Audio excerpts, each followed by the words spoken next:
வாசிப்போம். தேவ ஆவியால் வழி நடத்தப்படுவது என்ற தலைப்பில் தேவ செய்தியை கேட்க இருக்கிறோம், தியானிக்க இருக்கிறோம். ஏசாயா 48 வசனங்கள் 15 மற்றும் 16. நானே அதை சொன்னேன், நான் அவனை அழைத்தேன், நான் அவனை வரப்பண்ணினேன், அவன் வழி வாய்க்கும்.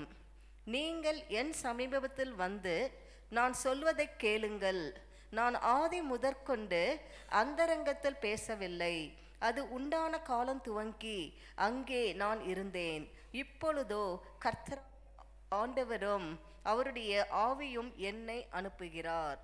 ஹல்லேலூயா. நாம் எழுந்து நின்று இந்த தேவ வார்த்தைக்காக ஹல்லேலூயா ஜெபிப்போம். பிதாவே, இந்த தேவ வார்த்தை உம்முடைய பிரசன்னத்திற்குள் கொண்டு வருகிறோம். இதில் உம்முடைய வல்லமையும் அபிஷேகத்தையும் ஊற்றும் ஐயா. தேவ ஆவியானவரே, எங்களிடத்தில் பேசுவதாக, இந்த தேவ வார்த்தையின் ஆழங்களை வெளிப்படுத்துவதாக, எங்களை ஆவிக்குள் உம்முடைய சத்தியத்தை வெளிப்படுத்தி எங்களை ஆவியை பலப்படுத்தி நாங்கள் இந்த பூமியில் ஆளுகை செய்யும் வாழ்க்கை வாழ்வதற்காக கிருபையை ஊற்றும். ஹல்லேலூயா. எங்களுடைய இதயத்தை நாங்கள் தெரிந்து தருகிறோம். உம்முடைய சத்திய வார்த்தையை நாங்கள் பெற்றுக்கொள்வதற்காக ஆனந்தத்தோடும் விசுவாசத்தோடும் காத்திருக்கிறோம். அமேன், அமேன், அமேன், அமேன். காண்போம்.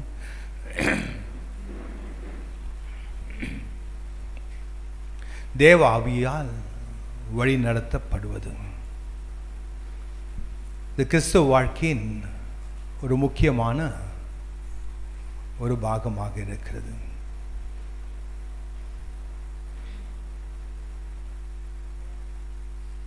நாம் பல நேரத்தில் சங்கடத்தோடும் குழப்பத்தோடும் பயத்தோடும் சந்தேகத்தோடும் நின்று கொண்டிருக்கும் போது, அறியாமையில் இருக்கும்போது, கர்த்தராகிய தேவன் அவர் நம்மிடத்தில் பேசி நம்மை வழிநடத்தும் தேவன். அதற்காக தான் நம்முடைய ஆவிக்குள் அவருடைய ஆவியை தந்திருக்கிறார். இந்த ஐசையா 48வது அதிகாரம் 15, 16 என்ற வசனத்தை வாசிக்கும் போது கர்த்தர் பேசின வார்த்தை, நானே அதை சொன்னேன், நான் அவனை அழைத்தேன், நான் அவனை வரப்பண்ணினேன், அவன் வழி வாய்க்கும். நீங்கள் என் சமீபத்தில் வந்து நான் சொல்வதை கேளுங்கள். நான் ஆதி முதற்கொண்டு அந்தகாரத்தில் பேசவில்லை, அது உண்டான காலம் துவங்கி அங்கே நான் இருந்தேன். இப்பொழுதோ கர்த்தராகிய ஆண்டவரும் அவருடைய ஆவியும் என்னை அனுப்புகிறார். ஹல்லேலூயா. அதாவது கர்த்தராகிய தேவன் நம்மிடத்தில் பேசும் தேவன். அவர் என்ன சொல்லுகிறார்? நம்மை அழைத்தவர் அவர்தான். ஹல்லேலூயா. நம்மை அவருடைய பிரசன்னத்திற்குள், தேவ ராஜ்யத்திற்குள் அழைத்தது அவர்தான். நாம் சபைக்குள் காலடி எடுத்து வைத்தாலே அதற்கு அர்த்தம் என்ன? மனிதனுடைய அழைப்பினால் நாம் வரவில்லை, கர்த்தராகிய தேவன் நம்மை அழைத்திருக்கிறார். அதாவது ஒரு கல்யாணத்துக்கோ பிறந்த நாளுக்கோ என்ன செய்வாங்க? அழைப்புதழை கொடுப்பாங்க, வந்து கலந்து கொள்ளுங்க சொல்லி அழைப்பாங்க. நாமும் போவோம். அந்த இடத்தில் அழைத்தவர்கள் நம்மை கனப்படுத்துவார்கள். ஹல்லேலூயா. இது கர்த்தராகிய தேவனுடைய அழைப்பு. அவர் நம்மை அழைக்கும் போது அவர் நம்மை கனப்படுத்துவாரா இல்லையா? ஹல்லேலூயா. எல்லாவரையும் விட அதிகமாக நம்மை அவர் கனப்படுத்துவார். நான் அவனை அழைத்தேன், நான் அவனை வரப்பண்ணினேன். ஹல்லேலூயா. அதாவது வர மனதில்லாமல் இருப்பவர்களை கூட அவர் வரப்பண்ணுகிற தேவனாக இருக்கிறார். அவருடைய பிரசன்னத்திற்குள் அழைக்கும் தேவனாக இருக்கிறார். ஒரு காலத்தில் ஒரு கட்டாயம், ஒரு நிர்பந்தம், ஒரு பிரச்சனை இந்த வண்ணமாக ஏதாவது வரும்போது கர்த்தர் நம்மை அவருடைய பிரசன்னத்திற்கு அழைத்து அந்த காரியங்களை நமக்கு வாய்க்க செய்கிறார். ஹல்லேலூயா. நான் அவரை வர பண்ணினேன், அவன் வழி வாய்க்கும். ஹல்லேலூயா. அதாவது கர்த்தர் என்ன சொல்றார்? நான் அவனை வர பண்ணினேன், அவனுடைய வழி வாய்க்கும், செழிக்கும் என்று சொல்லுகிறார். ஹல்லேலூயா. என்னுடைய பிரசன்னத்திற்குள் வந்தாலே, என்னுடைய அழைப்பை ஏற்று வந்தாலே அவனுடைய வழி வாய்க்கும். ஹல்லேலூயா. யார் பேசுகிறது? ஆவியானவர் பேசுகிறார். ஹல்லேலூயா. தேவ ஆவியானவர் பேசுகிறார். நம் தேவ பிரசன்னத்திற்குள் அவருடைய அழைப்பின்படி நாம் வந்தாலே அவர் என்ன சொல்கிறார்? நான் அவனை வரப்பண்ணினேன், அவனுடைய வழி வாய்க்கும். ஹல்லேலூயா. வாய்க்கும் என்றால் செழிக்கும். ஹல்லேலூயா. நீங்கள் என் சமீபத்தில் வந்து நான் சொல்வதை கேளுங்கள். ஹல்லேலூயா. எதற்காக நாம் சபைக்கு வருகிறோம்? ஹல்லேலூயா. நேரத்தை கழிப்பதற்கா? இல்லை. என் சமீபத்தில் வாருங்கள் என்று சொல்லுகிறார். ஹல்லேலூயா. என்னுடைய பிரசன்னத்திற்குள் வாருங்கள். என்ன சொல்லுகிறார்? நான் சொல்வதை கேளுங்கள் என்று. ஹல்லேலூயா. அவருடைய வார்த்தை எதை சொல்லுகிறதோ அதை கேளுங்கள் என்றால் அதை கேட்டு அதன்படி செய்யுங்கள் என்று அதற்கு பொருள். ஹல்லேலூயா. நாம் கேட்டால் மட்டும் போதாது, கேட்டு அதன்படி செய்யும் போதுதான் வாழ்க்கையில் நம்முடைய காரியங்கள் செழிக்கும். ஹல்லேலூயா. எதற்காக அழைக்கிறார்? அவன் வழியை வாய்ப்பதற்காக, நம்முடைய வழியை வாய்க்க செய்வதற்காக, செழிக்க செய்வதற்காக அவர் அழைக்கிறார். என் சமீபத்தில் வரும் ஒவ்வொருத்தரும் அவர் நான் சொல்வதை கேளுங்கள். ஹல்லேலூயா. நான் ஆதியில் முதற்கொண்டு நான் அந்தரங்கத்தில் பேசவில்லை, அது உண்டான காலம் துவங்கி அங்கே நான் இருந்தேன். ஹல்லேலூயா. இந்த பூமி, இந்த வானமும் பூமி உண்டான நாளிலிருந்து நான் அங்கு இருக்கிறேன். நான் அந்த காலத்தில் பேசவில்லை, நான் மறைவாக பேசவில்லை, நான் தெளிவாக பேசியிருக்கிறேன் என்று சொல்லுகிறார். ஹல்லேலூயா. என்னுடைய வார்த்தை தெளிவான வார்த்தை. ஹல்லேலூயா. கர்த்தர் ஆகிய தேவன், ஹல்லேலூயா, நாம் குழப்பத்தோடு இருக்கும்போது, பயத்தோடு இருக்கும்போது நம்மிடத்தில் பேசுகிற தேவன். ஹல்லேலூயா. அந்த நேரத்தில் அவர் பேசுகிற வழி என்ன? சில நேரத்தில் சபையில் உட்கார்ந்து கொண்டு இருக்கும்போது தேவ வார்த்தை நமக்கு வரும். சில நேரத்தில் அது சொப்பனமாக வரும், சில நேரத்தில் அது ஒரு தரிசனமாக வரும், சில நேரத்தில் நம்மிடத்தில் யாராவது ஒரு காரியத்தை பேச நேரிடும். பல வழிகளில் கர்த்தர் நம்மிடத்தில் பேசுவார். ஆனால் அந்த நேரத்தில் அந்த வார்த்தை தேவனுடைய வார்த்தைக்கு ஒப்பானதாக இருந்தால் மட்டும்தான் அது நமக்கு தேவனுடைய ஆவியானவர் நடத்துகிறார். தேவ வார்த்தையின் அடிப்படையில் இல்லை என்றால் அது தள்ளிவிட வேண்டும். கர்த்தராகி தேவன் எதை பேசினாலும் சரி, எப்படி ஆவியில் பேசினாலும் சரி, சபையில் பேசினாலும் சரி, தரிசனத்தில் பேசினாலும் சரி, சொப்னத்தில் பேசினாலும் சரி, பிறர் வழியாக பேசினாலும் சரி, அவர் தேவ வார்த்தையின் அடிப்படையில் தான் பேசுவார். ஹல்லேலூயா. அதற்கு நாம் என்ன செய்ய வேண்டும்? தேவ வார்த்தையின் அறிவை கொண்டவர்களாக இருக்க வேண்டும். ஹல்லேலூயா. கர்த்தருடைய வசனத்தை நாம் நன்றாக அறிந்தவர்களாக இருக்கும்போது தான் கர்த்தர் தான் இது பேசுகிறார், கர்த்தருடைய ஆவியானவர் தான் இதை பேசுகிறார் என்பதை நாம் அறிந்து கொள்ள முடியும். இன்னும் பல நேரத்தில் கர்த்தர் நம்முடைய ஆவிக்குள் தெளிவாக பேசுகிறார். இதை செய் என்று சொல்லுவார். ஹல்லேலூயா. நம் மௌனமாக அவருடைய பிரசன்னத்தில் ஜெபத்தோடு இருக்கும்போது நமக்கு ஒரு ஆழமான குரல் வரும், அதை செய், இதை செய் என்று சொல்லி. ஹல்லேலூயா. அவர் ஆவியானவர் என்ன செய்கிறார்? நம்மை உந்துகிறார் காரியங்களை செய்வதற்காக. அதன்படி நாம் செய்யும்போது அந்த காரியம் வாய்க்கும். ஏன் வழி நடத்துகிறார்? அவருடைய சத்தத்தை வைத்து நம்முடைய வழி வாய்ப்பதற்காக. அவனை வரப்பண்ணுவேன், அவன் வழியை வாய்க்க செய்வேன். ஹல்லேலூயா. என் சமீபத்தில் வரும் ஒவ்வொருத்தரிடத்திலும் ஹல்லேலூயா என்ன சொல்லுகிறார்? நான் சொல்வதை கேளுங்கள், அதன்படி காரியங்களை செய்யுங்கள் என்று. ஹல்லேலூயா. நீதிமொழிகள் 1வது அதிகாரம் 5வது வசனத்தை வாசிப்போம்.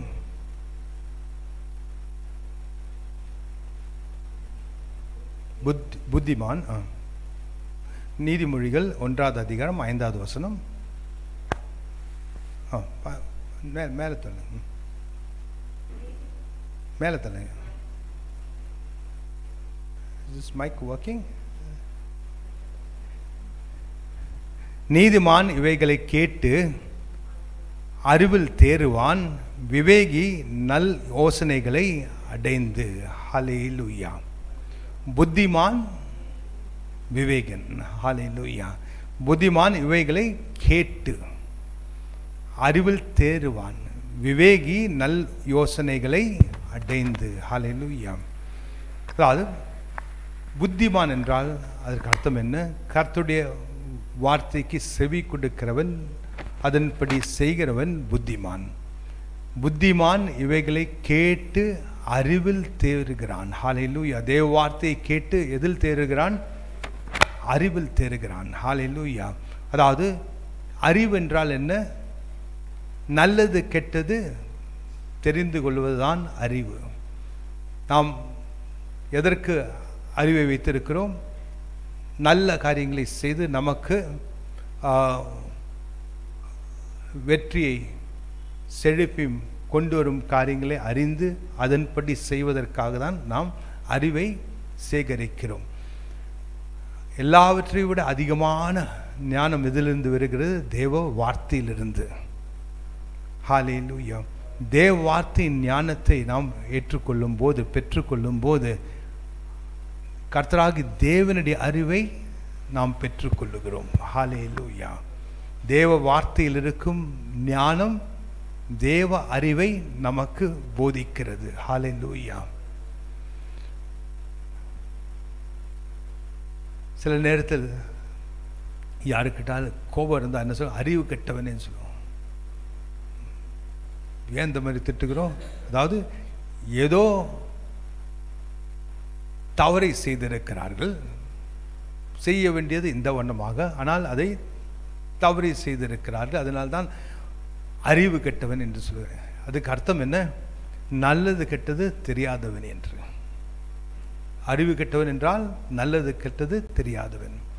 அறிவுள்ளவன் என்றால் அவனுக்கு நல்லது கெட்டது தெரிந்து அறிவின்படி நல்லதை தேர்ந்து கொள்ளுவான். உமக்கு முன்பாக நான் ஜீவனையும் மரணத்தையும் வைத்திருக்கிறேன், ஆசீர்வாதத்தையும் சாபத்தையும் வைத்திருக்கிறேன். நீ எதை தேர்ந்தெடுக்க வேண்டும்? ஜீவனை தெரிந்து கொள். ஹல்லேலூயா. அது உனக்கு நன்மையாக இருக்கும் என்று தேவன் சொல்லுகிறார். அதாவது அறிவை தருகிறார் தேவ வார்த்தையிலிருந்து.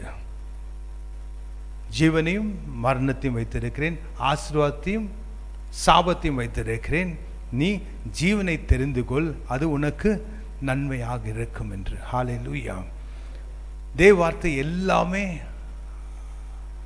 அதை சுழுதுதான் இருக்கிறது. அதாவது நமக்கு நல்லது கெட்டதை அறிந்து நல்லதை தெரிந்து கொள்வதற்காக தான் தேவன் அவருடைய வார்த்தையை அனுப்புகிறார். இந்த இடத்தில் புத்திமான் இவைகளை கேட்டு அறிவில் தேறுகிறான், விவேகி நல் யோசனைகளை அடைந்து. ஹல்லேலூயா. அவன் நல் யோசனைகளை அடைந்து என்ன செய்கிறான்? அதில் அது முடியவில்லை. அடைந்து அவன் புரிந்து கொள்ளுதலை பெற்றுக்கொள்ளுகிறான்.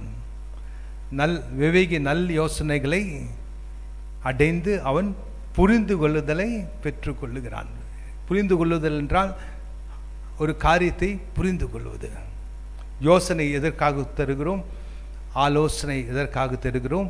ஒரு புரிந்து கொள்வதற்காக. குழப்பமாக இருக்க, எனக்கு ஆலோசனை தேவை என்று வரும்போது யார் எல்லாவற்றுக்கும் மேலான ஆலோசகர்? கர்த்தராகிய இயேசு தான். அவருடைய வார்த்தை தான் நமக்கு ஆலோசனை தருகிறது. அந்த ஆலோசனை எதற்காக? நம்முடைய குழப்பத்திலும் நம்முடைய சந்தேகத்தையும் அகற்றுவதற்காக தேவன் அவருடைய வார்த்தையிலிருந்து ஆலோசனை தருகிறார். ஹல்லேலூயா. அதாவது தேவ வார்த்தையின்படி நாம் உந்தப்படும் போது தேவ ஆவியானவர் தான் நம்மை உந்துகிறார். ஹல்லேலூயா. தேவ ஆவியானவர் எப்பொழுதுமே நம்மை வழி நடத்துவது எப்படி? தேவ வார்த்தையின்படி. அதனால்தான் எவ்வளோக்கு எவ்வளோ நம்முடைய ஆவிக்குள் தேவ வார்த்தையை நாம் பெற்றுக்கொள்ளுகிறோமோ அவ்வளோக்கு அவ்வளோ நாம் தேவ ஆவியானவரால் நாம் நடத்தப்படுவோம். நாம் லூக்கா 18வது அதிகாரம் 27வது வசனத்தை வாசிப்போம். லூக்கா 18 வசனம் 27.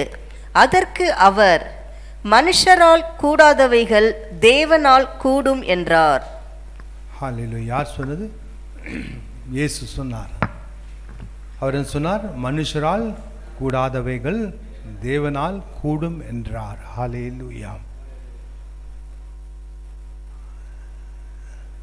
நம்முடைய சொந்த பலத்தினாலும் அல்ல, பராக்கிரமத்தினாலும் அல்ல, ஆவியானவரால் எல்லாம் கூடும். பலத்தினாலும் அல்ல, பராக்கிரமத்தினாலும் அல்ல, என்னுடைய ஆவியினால் எல்லாம் கூடும். ஹல்லேலூயா.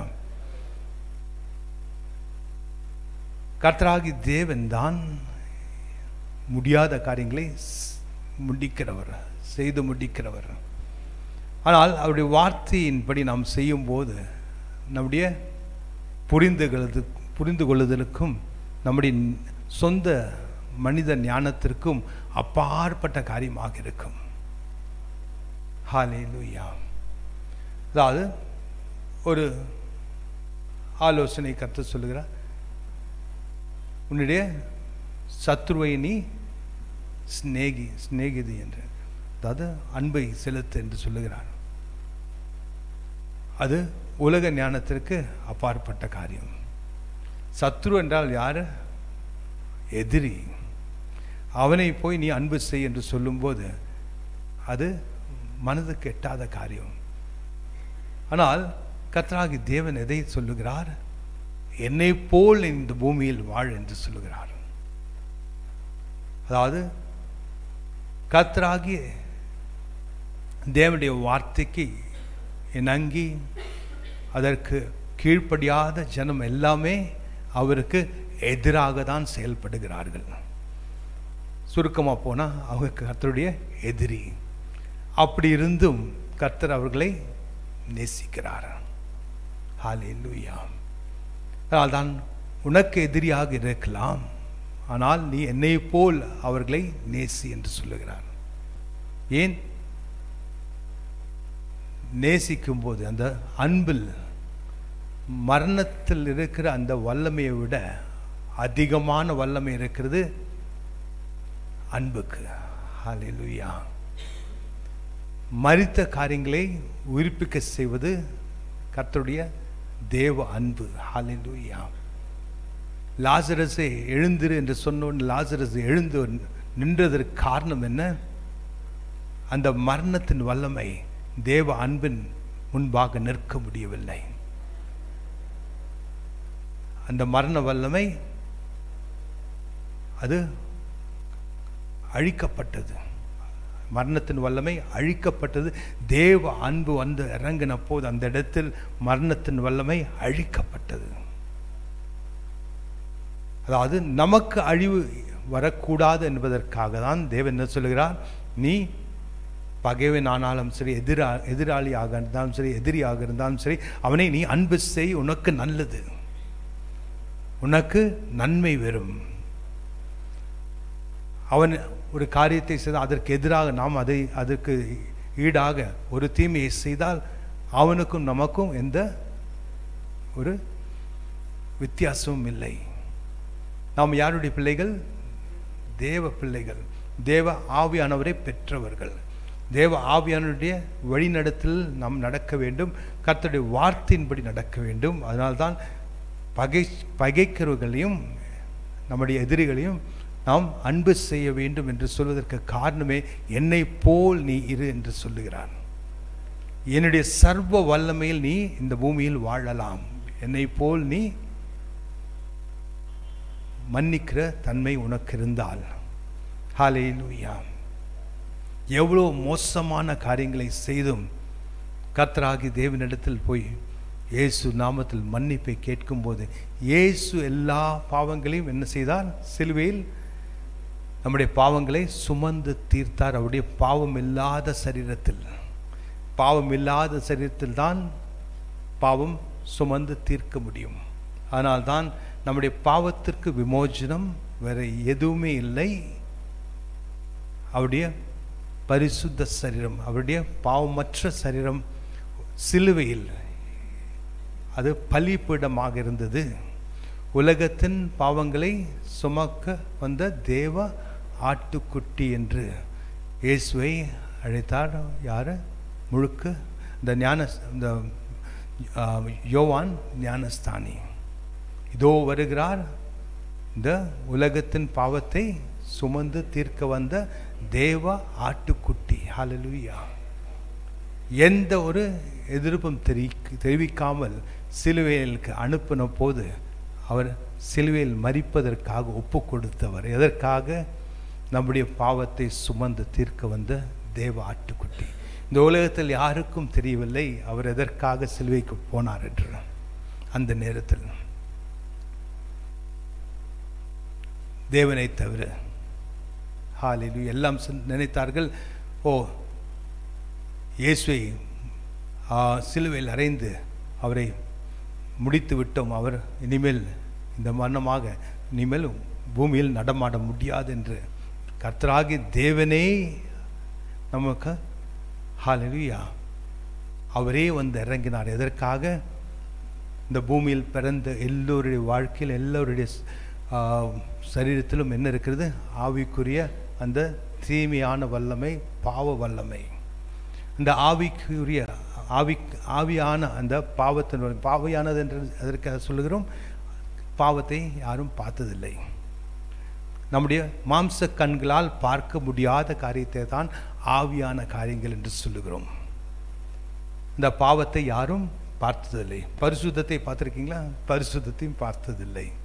நீதித்துவத்தையும் பார்த்ததில்லை. ஹல்லேலூயா. இதெல்லாம் ஆவிக்குரிய காரியங்கள். அந்த பாவத்தை எல்லா உலகத்தில் இருக்கும் அத்தனை பேருடைய பாவத்தையும் சுமந்து தீர்க்க வந்தவர் இயேசு. அவர்தான் தேவ ஆட்டுக்குட்டி. அவர் சிலுவையில் அறையப்பட்டு அந்த இரத்தத்தை சிந்தின போது கடைசி இரத்தம் வரைக்கும் நமக்காக சிந்தினார். எதற்காக? அந்த பாவத்திற்கு விலையாக அவருடைய பரிசுத்த இரத்தத்தை தந்தார். நம்மை மீட்பதற்காக, மீட்புக்கு ஒரு அடமானம் வைத்த காரியத்தை மீட்பதற்காக நாம் என்ன செய்வோம்? அதற்கு விலை தர வேண்டும். அதற்கு என்ன கொடுக்க வேண்டுமோ அது கூடியது. நம்மை மீட்பதற்காக வந்தவர் அவருடைய பரிசுத்த இரத்தத்தை சிந்தி அதை விலையாக தந்தார். பிசாசுடைய பிடியிலிருந்து நம்மை மீட்டார். ஏன்? அவர் நீதியான தேவன். எதையும் குறுக்கு வழியாக தேவனால் நம்மை அப்படியே மீட்கலாம். ஆனால் எல்லாமே சரியான நீதித்துவமான வழியில் செய்கிறவர் தான் தேவன். குறுக்கு வழியில் செய்கிறவர் அவர் அல்ல. ஹல்லேலூயா. ஆனால்தான் இயேசுடைய இரத்தம் சிந்தப்பட்டது. அந்த இரத்தத்தினால் இரத்தத்தை விலையாக தந்து நம்மை மீட்டார். ஹல்லேலூயா. மனுஷரால் கூடாதது தேவனால் கூடும். ஆனால் அவருடைய வார்த்தையின்படி காரியங்களை செய்யும் போது நாம் எதை சாதிக்கிறோம்? மனுஷரால் சாதிக்க முடியாத காரியத்தை கர்த்தராகிய தேவனுடைய வல்லமையினால் நாம் சாதிக்கிறோம். ஹல்லேலூயா. நீ விசுவாசி, நீ தேவ மகிமை காண்பாய். எதை விசுவாசிப்பது? எதை விசுவாசிக்க சொல்லியிருக்கிறார்? அவருடைய வசனத்தை, அவருடைய வார்த்தையை. நமக்கு எப்படி ரட்சிப்பு வந்தது? எதை விசுவாசித்தோம்? இயேசு நமக்காக இந்த பூமிக்கு வந்தார். இயேசு நமக்காக சிலுவையில் மரித்தார். அவர் சிலுவையில் மரித்து புதைக்கப்பட்டு 3ஆம் நாள் அவர் உயிர்த்தெழுந்தார் என்பதை நாம் விசுவாசிக்கும் போது, உயிர்த்தெழுந்த தேவன் இயேசு நமக்காக தேவனுடைய வலது பாரிஷத்தில் உட்கார்ந்து கொண்டிருக்கிறார் என்பதை நாம் விசுவாசிக்கும் போது நமக்கு ரட்சிப்பு வந்தது. நாம் விசுவாசித்த அந்த வார்த்தையை விசுவாசித்த போது, வசனத்தை விசுவாசித்த போது, தேவ வார்த்தையில் எழுதப்பட்டு இருக்கும் காரியங்களை விசுவாசிக்கும் போது, அது எப்படி விசுவாசித்தீர்கள்? அதை அறிந்தவர்கள் உங்களிடத்தில் வந்து சொன்னார்கள், அப்பொழுது நீங்கள் அதை விசுவாசித்தீர்கள். அதை விசுவாசித்த போது தேவ கிருபை வந்து இறங்கினது. நம்முடைய விசுவாசத்தின் நிமித்தம் என்ன வரும்? தேவ கிருபை இறங்கும். அதுதான் வல்லமை. கிருபை என்றால் தகுதி இல்லாதவனை தகுதிப்படுத்துவதுதான் கிருபை. எனக்கு இந்த காரியம் செய்வதற்கு தகுதி இல்லை ஆண்டவரே என்று சொல்லும்போது, அவரை நோக்கி எனக்கு இது வேணும் ஆண்டவரே, கிருபையாக எனக்கு இறங்கும் என்று சொல்லும்போது, உம்மை விசுவாசிக்கிறேன், நீ எனக்காக சிலுவையில் வெற்றியை தந்தீர், என்னுடைய வாழ்க்கையில் இனிமேல் தோல்விக்கு இடமில்லை என்று சொல்லும்போது, அவர் அந்த வெற்றியை விசுவாசித்தவர்களுக்கு அவருடைய கிருபை இறக்குகிறார். அந்த வெற்றியை தருவதற்காக எக்ஸாமுக்கு போகும்போது என்ன தேவை? தேவ கிருபை தேவை. ஹல்லேலூயா. அதாவது எவ்வளோதான் எழுதினாலும் சரி, சில நேரத்தில் படித்து அந்த நேரத்தில் எல்லாம் மறந்துடுவோம். சிலவங்க படித்து உட்காந்து படிச்சுட்டு இருப்பாங்க. அந்த எக்ஸாம் நாட்டில் வந்து காய்ச்சல் வந்துடும், வேலைக்கு அந்த எக்ஸாமுக்கு போக முடியாத ஒரு நிர்பந்தம் வரும். அதற்காக தான் என்ன தேவை? தேவ கிருபை தேவை. ஹல்லேலூயா. என்னதான் பணம் காசு இருந்தாலும் சரி, ஹல்லேலூயா, நமக்கு அது சில நேரத்தில் உதவாது. ஆனால் தேவ கிருபை நமக்கு எப்பொழுதுமே உதவும். ஹல்லேலூயா. எப்பொழுது பாட்டு பாடணும், கிருபையே, ஹல்லேலூயா, தேவ கிருபையே என்று. இந்த கிருபை ஹல்லேலூயா நம்ம எப்பொழுதுமே தாங்கும். நாம் விசுவாசிக்கும் போது அந்த கிருபை வந்து இறங்கும் போது நாம் எதை விசுவாசிக்கிறோமோ அதை நாம் பெற்றுக்கொள்வோம். உம்மால் விசுவாசிக்க கூடுமானால் விசுவாசிக்கிறவனுக்கு எல்லாம் கூடும். ஹல்லேலூயா. இங்க என்ன போட்டிருக்கு? அதற்கு அவர் மனுஷரால் கூடாதவைகள் தேவனால் கூடும். அந்த இடத்தில் இயேசு என்ன சொல்லு, தேவ வார்த்தை என்ன சொல்கிறது? விசுவாசிக்கிறவனுக்கு எல்லாம் கூடும் என்று. உன்னால் விசுவாசிக்க கூடுமானால் விசுவாசிக்கிறவனுக்கு எல்லாம் கூடும். அப்படின்னா விசுவாசிக்கிறவன் எதை விசுவாசிக்கிறான்? தேவ வார்த்தையை விசுவாசிக்கிறான். அதனால் தான் அவனுக்கு எல்லாம் கூடும். தேவனால் கூடுகிற காரியம் எல்லாம் அவனுக்கும் கூடும். ஏன்? அவன் தேவ வார்த்தையை விசுவாசிக்கிறான். தேவனுடைய வார்த்தையின்படி இருக்கும் ஞானத்தை விசுவாசிக்கிறான். இயேசுவை சிலுவையில் அனுப்பும்போது யாருக்கும் புரிந்து கொள்ள முடியவில்லை. இயேசு எதற்காக சிலுவையில் மரித்தார் என்று அந்த காலத்தில். மரித்து உயிர் தெழுந்த பிறகுதான் எல்லாம் தெரிஞ்சது. பிசாசுக்க தெரியல. தேவ ஞானம் ஆழமானது. ஹல்லேலூயா. ஆனால் தேவ வார்த்தையை நாம் விசுவாசிக்கும் போது பிசாசுடைய கிரியைகளையும் கட்டுகளையும் அது நொறுக்கும். ஹல்லேலூயா. அது அழிக்கும். அதனால் தான் தேவ வார்த்தை விசுவாசிப்பவர்களுக்கு என்ன இருக்கு? என்ன வாசித்தோம்? அவனை வரப்பண்ணினேன், அவன் வழி வாய்க்கும், நீங்கள் என் சமீபத்தில் வந்து நான் சொல்வதை கேளுங்கள், அதன்படி அந்த வார்த்தையின்படி கேட்டு செய்யுங்கள், எல்லா காரியங்களும் வாய்க்கும். ஹல்லேலூயா. மனுஷரால் கூடாது, தேவனால் கூடும். இதே மனுஷன் கர்த்தராகிய இயேசுவை விசுவாசித்து அவருடைய வார்த்தையை விசுவாசிக்கும் போது தேவனுடைய வல்லமை அவனுக்கு வந்து இறங்கி கூடாதது அவனுக்கு கூடும். மால் விசுவாசிக்க கூடுமானால் விசுவாசிக்கிறவனுக்கு எல்லாம் கூடும். ஹல்லேலூயா. அதாவது ஆவியானவரால் நாம் உந்தப்படுகிறோம். இதை இந்த வண்ணமாக செய்தால் உனக்கு இது வாய்க்கும். ஆவியானவர் சொல்லுகிறார். ஹல்லேலூயா. ஒரு கைடன்ஸ் தான் ஆவியானவர் கொடுக்கிறார். நம்மை என்ன செய்கிறோம்? வழி நடத்துகிறார். இந்த வண்ணமாக செய், இந்த வண்ணமாக செய். தேவனுடைய ஆவியில் இருக்கும் எல்லா காரியத்தையும் அறிந்தவர் ஆவியானவர், தேவ ஆவியானவர். ஹல்லேலூயா. அதனால்தான் கண்களால் நாம் பார்க்கவில்லை, காதுகளால் நாம் கேட்கவில்லை, நாம் மனதால் புரிந்து கொள்ளவும் இல்லை. ஆனால் நமக்குள் இருக்கும் ஆவியானவர் எல்லாவற்றையும் அறிந்தவர். தேவனுடைய ஆவியானவர் நமக்கு என்ன செய்வார்? எல்லாவற்றையும் வெளிப்படுத்துவார். தேவனுடைய இதயத்தில் இருக்கும் எல்லா காரியத்தையும் நமக்கு வெளிப்படுத்துவார். நாம் குடுகுடுப்பை காரங்கிட்ட போக வேண்டிய அவசியம் இல்லை, ஜோசியம் பார்க்க வேண்டிய அவசியம் இல்லை. நமக்கு இருக்கும் காரியங்களை யார் சொல்லுவார்? ஆவியானவர். அது நிச்சயமாக நடக்கும் காரியங்கள். ஆவியானவர் வெளிப்படுத்துவார், ஆவிக்குள் பேசுவார், ஆவிக்குள் வழி நடத்துவார், வர இருக்கும் காரியங்களை வெளிப்படுத்துவார். ஹல்லேலூயா. இங்கே இருக்கும் ஒவ்வொருத்தரும் அதை அனுபவித்திருப்பீங்க.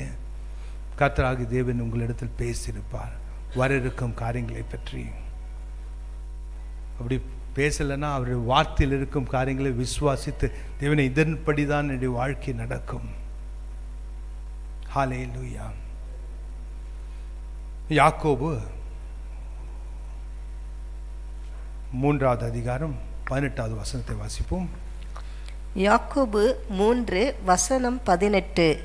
நீதியாகிய கனியானது சமாதானத்தை நடப்பிக்கிறவர்களாலே சமாதானத்திலே விதைக்கப்படுகிறது. ஹல்லேலூயா. இதிலிருந்து என்ன தெரிகிறோம்? நீதியாகிய கனியானது, அதாவது தேவ வார்த்தையின் நீதி எங்கிருந்து வருகிறது? தேவ வார்த்தையை அனுசரிக்கும் போது, அதன்படி நாம் நடக்கும்போது நாம் நீதித்துவத்தை பெற்றுக்கொள்கிறோம். அந்த நீதித்துவத்தின் கனியானது என்னது? சமாதானம். தேவ வார்த்தையின்படி நடக்கும்போது என்ன நம்முடைய வாழ்க்கையில் இருக்கும்?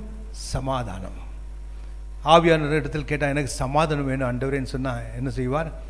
நீதியின் வழியில் நட என்று சொல்வார். ஹல்லேலூயா. அதாவது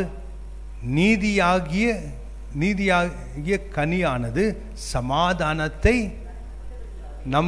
நடப்பவர்களாலே சமாதானத்தினால் விதைக்கப்படுகிறது. ஹல்லேலூயா. இந்த தேவ வார்த்தையிலிருந்து வரும் சமாதானத்தை நாம் பெற்றுக்கொள்ளும் போது நாம் என்ன செய்கிறோம்? அந்த சமாதானத்தை விதைக்கிறோம் பிறருடைய வாழ்க்கைக்குள்.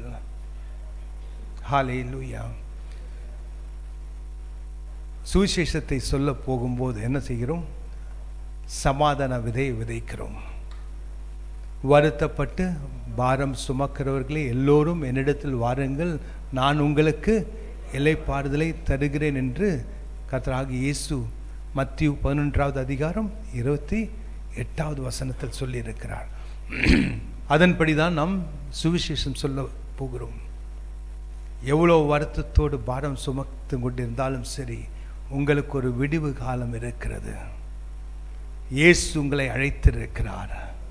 எல்லோரும் என்னிடத்தில் வாருங்கள், நான் உங்களுக்கு இளைப்பாறுதலை தருகிறேன், சமாதானத்தை தருகிறேன் என்று சொல்லி நாம் அந்த சமாதான விதைக்க செல்லுகிறோம். ஒவ்வொருத்தரும் இந்த ஊழியத்தை செய்ய வேண்டும். ஏன்? நீங்கள் நீதித்துவ மார்க்கத்தில் நடக்கும்போது உங்களுக்குள் என்ன வருகிறது? சமாதானம். அந்த சமாதானத்தை நீங்கள் செய்றீங்க, பிறருடைய வாழ்க்கையில் விதைக்கிறீங்க. You are sowing into somebody else's life the peace. Hallelujah. எந்த சமாதானம்? தேவ சமாதானம். Hallelujah. அந்த தேவ சமாதானத்தை விதைக்கும். சிலவங்க சொல்லுவாங்க, உங்ககிட்ட பேசினாலே எனக்கு கொஞ்சம் சமாதானமாக இருக்கு, சந்தோஷமாக இருக்குன்னு சொல்லுவாங்க. எவ்வளோ பேர் கேட்டிருக்கீங்க அது சொல்கிறது? விசுவாசிங்கிட்ட. ஏன்? உங்களுக்குள் இருக்கிற சமாதானம் அது விதையாக விதைக்கப்படுகிறது. நீங்கள் பேசும்போதே அதை உணர்றாங்க. சமாதானம் இல்லாத இதயத்தில் தான் அது தெரிந்து கொள்ள முடியும். நமக்கு எப்போதுமே சமாதானம் இருக்கிறது நமக்கு தெரியல. ஆனால் சமாதானமே இல்லாத இருக்கும்போது நீங்கள் போய் பேசும்போது ஒரு ஆழமான ஒரு சமாதானம் அவர்களுக்குள் வரும்போது உணர்ந்து கொள்வார்கள். ஹல்லேலூயா. இவங்க பேச பேச எனக்கு சமாதானம் வந்துன்னு இருக்கு, சந்தோஷமா இருக்கு. சில எவ்வளோ பேர் சொல்ல சபைக்குள்ள ஏறி வந்தாலே ஒரு அன்பை உணர்கிறேன், ஒரு சமாதானத்தை உணர்கிறேன் என்று. ஹல்லேலூயா. ஏன்? அது தேவ பிரசன்னம். அது தேவ பிரசன்னத்தில் என்ன இருக்கிறது? சமாதானம், சந்தோஷம். எங்க ஆவியானவர் எங்க இருக்கிறாரோ அந்த இடத்தில் என்ன இருக்கிறது? சமாதானம் இருக்கிறது. ஹல்லேலூயா. ஆவியானவர் இருக்கும் இடத்தில் ஹல்லேலூயா where the Spirit of the Lord is, there is liberty. Hallelujah. அதாவது முழுமையான ஒரு கட்டில்லாதபடி, அதாவது சுதந்திரமாக இருக்கிற வண்ணமாக ஆவியானவர் இருக்கும் இடத்தில் ஒரு சமாதானத்தை பார்ப்போம். கட்டோடு வருகிறவர்களும் அந்த கட்டவிழ்க்கப்பட்டு அவர்களுக்குள் என்ன வரும்? ஒரு சமாதானம். அதனால தான் சபைக்குள் வந்தாலே ஒரு சந்தோஷம், ஒரு சமாதானம், ஒரு அன்பு. யாரும் ஒன்றும் பேசியிருக்க கூட மாட்டாங்க. ஆனால் உள்ளே வந்த உடனே கர்த்தருடைய ஆவியானவர் அந்த அந்த உணர்தலை தருகிறார், உணர்த்துகிறார் அவருடைய பிரசன்னத்தை. ஹல்லேலூயா. அதே சமாதானம் நம் தேவ பிரசன்னத்தில் உட்கார்ந்து ஜெபிக்கும் போது, சில காரியங்களுக்காக ஜெபிக்கும் போது ஒரு தேவ சமாதானம் வரும். கர்த்தராகிய தேவன் பேசுகிறார், நீ இதை செய் மகனே என்று சொல்லுகிறார். இது உனக்கு, இதில் செய்தால் உனக்கு செழிப்பு நான் தருகிறேன், உன்னுடைய காரியம் வாய்க்க செய்கிறேன். அந்த தேவ சமாதானம் வரும்போது அது ஒரு கர்த்தராகிய தேவன் அங்கீகரிக்கிறார் அந்த காரியத்தை, நீ போய் செய் என்று. ஹல்லேலூயா. லூக்கா 4வது அதிகாரம்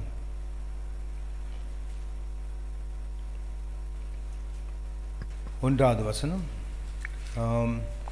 நான் வாசிக்கிறேன். அது வசனம் தெரியல. இயேசு பரிசுத்த ஆவியினாலே நிறைந்தவராய் யோர்தானை விட்டு திரும்பி ஆவியானவராலே வனாந்தரத்திற்கு கொண்டு போகப்பட்டு 40 நாள் பசியினால் சோதிக்கப்பட்டார். அந்த நாட்களில் அவர் ஒன்றும் புசியாதிருந்தார். அந்த நாட்கள் முடிந்த பின்பு அவருக்கு பசி உண்டாயிற்று. ஹல்லேலூயா. இயேசு பரிசுத்த ஆவியினாலே நிறைந்தவராய் யோர்தானை விட்டு திரும்பி ஆவியானவராலே வனாந்தரத்துக்கு கொண்டு போகப்பட்டு வழி நடத்தப்பட்டு 40 நாள் அவர் சாப்பிடாமல் இருந்தார், தண்ணி குடிக்காமல் இருந்தார். ஹல்லேலூயா. அந்த நாட்கள் முடிந்த பிறகு, 40 நாட்கள் முடிந்த பிறகுதான் அவருக்கு பசி உண்டாயிற்று. ஹல்லேலூயா. ஆவியானவரால் நிரப்பப்பட்டவர்களாக இருக்கும்போது நாம் எதற்கு உந்தப்படுவோம்? தேவ பிரசன்னத்திற்கு உந்தப்படுவோம், ஜபத்திற்குள் உந்தப்படுவோம், தேவ வார்த்தை வாசிப்பதற்காக உந்தப்படுவோம். ஆவியானவர் இதற்காக தான் உந்துவார். அந்த நேரத்தில் நமக்கு எவ்வளோ பசி இருந்தாலும் அந்த பசி கூட காணாது, இந்த பசியை யோசனை இருக்காது. ஜபெல்லாம் முடிஞ்ச பிறகு தான் பயங்கர பசி இருக்கும்.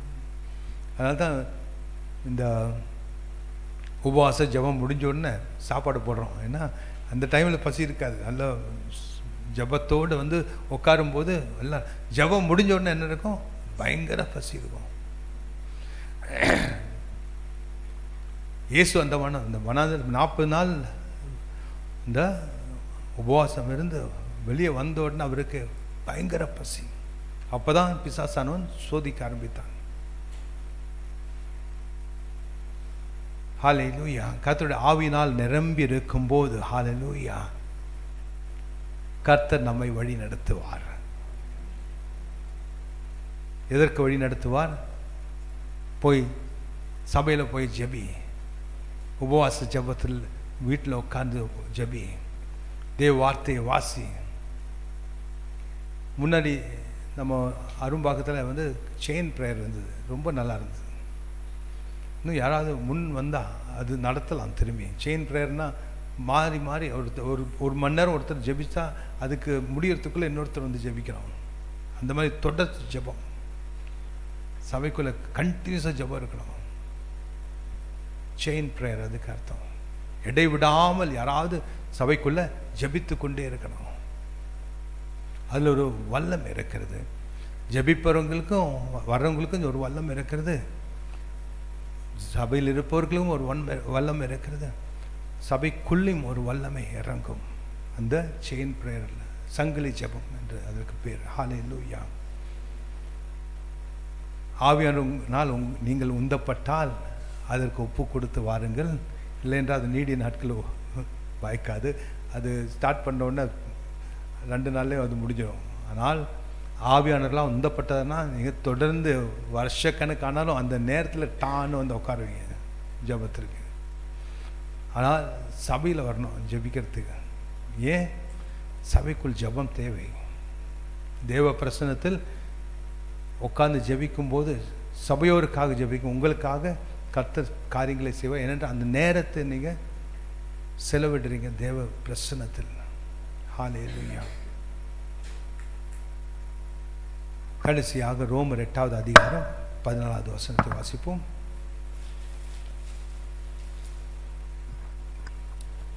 ரோமர் 8:14.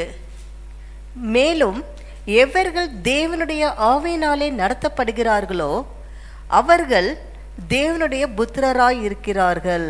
ஹல்லேலூயா. எவர்கள் தேவனுடைய ஆவியினால் நடத்தப்படுகிறார்களோ அவர்கள் தேவனுடைய புத்திரர்களாக இருக்கிறார்கள். ஹல்லேலூயா.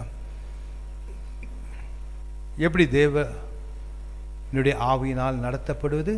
அவருடைய வார்த்தையின்படி நம்முடைய எல்லா நடவடிக்கைகளும் எல்லா காரியங்களும் அவருடைய வார்த்தைக்கு ஒப்பாக இருக்கிறதா என்று பார்த்து பார்த்து செய்யும்போது நாம் தேவ ஆவியானரால் நடத்தப்படுகிறோம்.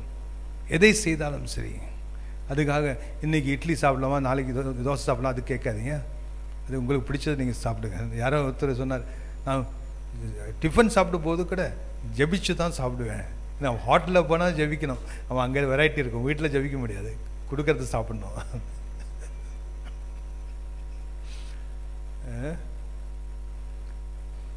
ஒருத்தர் சொன்னார், ஹோட்டலில் போனோன்னா உட்காந்து ஜெபிப்பேன், என்ன சாப்பிட, இட்லி சாப்பிட சொல்லுவார். ஆவியானவர் சொன்னார், உனக்கு பிடிச்சது நீ சாம்பார் ஸ்மெல்லு கேட்டிருக்கோம், சரி உடனே இட்லி சாம்பார் கூடன்னு சொல்லியிருப்பேன். அது ஆவியானவரில் உந்தப்பட்டதில்லை, உன்னுடைய மாம்சத்தினால் உந்தப்பட்டது. ஆவியானவர் அதெல்லாம் சொல்ல மாட்டாங்க. நீ இட்லி சாம்பார் சாப்பிடு, தோசை சாப்பிடுன்னு சொல்ல. அவருக்கு என்ன விளையாட்டாது?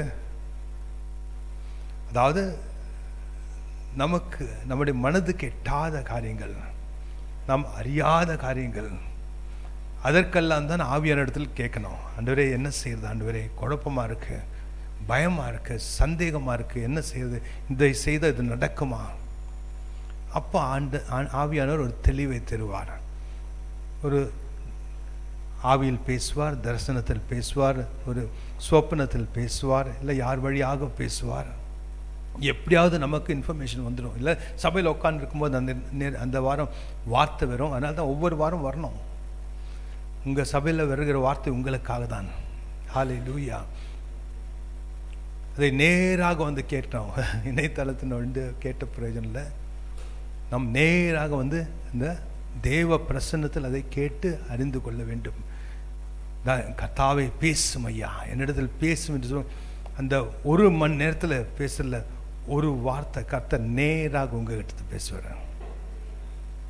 மீதி எல்லாம் வேறு யாருக்காவது எங்கேயாவது பேசுவார். ஆனால் உங்களுக்கு தனிப்பட்ட வகையில் அந்த ஒரு வார்த்தை டான் அடிக்கும் ஆவியில். ஓ, இது கர்த்தர் என்னிடத்தில் பேசுகிறார். ஹல்லேலூயா. நாம் தேவ ஆவியானவரால் உந்தப்பட்டவர்களாக இருக்க வேண்டும். திரும்பி ஐசையா 48:15-16 வாசித்து முடித்துக் கொள்வோம். நானே அதை சொன்னேன், நான் அவனை அழைத்தேன், நான் அவனை வரப்பண்ணினேன், அவன் வழி வாய்க்கும். நீங்கள் என் சமீபத்தில் வந்து நான் சொல்வதை கேளுங்கள். நான் ஆதி முதற்கொண்டு அந்த ரங்கத்தில் பேசவில்லை. அது உண்டான காலம் துவங்கி அங்கே நான் இருந்தேன். இப்பொழுதோ கர்த்தராகிய ஆண்டவரும் அவருடைய ஆவியும் என்னை அனுப்புகிறார். ஹல்லேலூயா. எழுந்து நிற்போம், ஸ்தோத்திரம் செய்வோம். பிதாவே ஸ்தோத்திரம் ஐயா. உம்முடைய ஆவியானவர்களால் ஒவ்வொருத்தரும் உந்தப்பட்டவர்களாக